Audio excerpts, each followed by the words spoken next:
é de pessoas, mas da institucionalidade. Voltando agora ao início da sua pergunta, e ao mesmo tempo é um misto de pergunta, de declaração e de desabafo. E isso é muito humano, é uma reprodução de uma angústia que perpassa todos nós. Todos nós.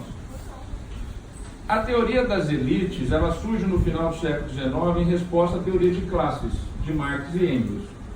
Para querer dizer o quê? Olha, mesmo na classe trabalhadora, eu vou simplificar, mas me corrijam os professores se eu estiver falando bobagem. Mesmo na classe trabalhadora tem elite, viu? Ou seja, dividir a divisão. Então, existem elites. Por que eu estou lembrando isso? Porque aí eu vou fazer uma pergunta na sua pergunta. O Brasil tem elite nacional? O Brasil tem elite nacional? A resposta para mim, ninguém conseguiu responder isso. E vejo que eu comecei meu discurso de posse citando Manuel Bonfim, que escreveu muito sobre isso. Muito sobre isso. O Brasil não tem uma elite nacional. Por isso que quando chega um processo eleitoral, não teve um candidato que apresentou um projeto nacional. E vejam que o projeto de reforma tributária, que foi adotado por 4 candidatos e agora apresentado ao futuro presidente, e pelo que foi dito aqui pelo professor Eurico, foi bem aceito pelo Marco Sintra e pelo Paulo Guedes, não é isso? Eles vão encampar essa ideia, pelo menos não anunciado, mas você disse aqui, que foram bem recebidos e podem eventualmente encampar, não toda, mas grande parte das ideias colocadas, ela surge, como assim, algo que se auto gera, qual que é o termo? Autopoese. Geração espontânea, é algo que não é espontâneo, tudo tem uma razão de ser, mas assim, ela não surgiu de um partido político, ela não surgiu da elite nacional, ela surge da necessidade que pessoas que atuaram em governos passados, que estão na academia, pesquisadores que identificam o problema. Ou seja, o Brasil não tem uma elite nacional. E aí eu vou ao segundo ponto da sua, aí indo para o desabafo. Por que as corporações são tão fortes?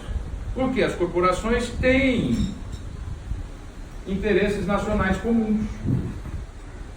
Como as corporações têm interesses nacionais comuns, elas têm força junto ao Congresso Nacional.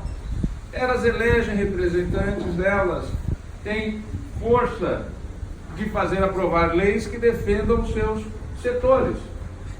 E vejam, o partido que fez mais deputado fez quanto? 60? Nem sei, 50 e poucos. 51. É 10% do Congresso. A bancada evangélica é maior. A bancada do agronegócio é maior. As bancadas da saúde, a bancada da advocacia são maiores. E não é à toa que o futuro presidente da República, ele está escolhendo seus ministros indicados, isso é público, ele já anunciou isso, por bancadas setoriais. Então ele vai fazer a negociação, vai ser uma experiência nova, Nelson, na política, vai fazer a negociação com o Congresso via as bancadas setoriais. Via as bancadas setoriais. Por quê? Porque isso é uma ausência de elite nacional. Como construir projeto de nação se nós só conversamos através dos setores e dos segmentos que são empoderados? É óbvio que entre segmentos de setores que são empoderados e o pobre do trabalhador ou do desempregado que está lá lascado, quem é que vai conseguir ter mais força e mais voz? E realmente, o que eu conversei com políticos que fizeram campanhas em periferias de São Paulo, para citar São Paulo, capital, a pobreza voltou em muitos casos a ser miséria. A pobreza voltou em muitos casos a ser miséria. E nós temos que nos preocupar com isso, porque alguém tem que ser voz dessas pessoas, que realmente estão sem E aí, veja que ontem na França, mais um movimento de rua. Paris. Se não houver a devida atenção, 2013 pode voltar. Não quero aqui alarmar, mas é sempre possível. Então temos que estar atentos. O que você falou procede, o que você falou, não estou dizendo no caso específico de A, B ou C, mas no tema geral.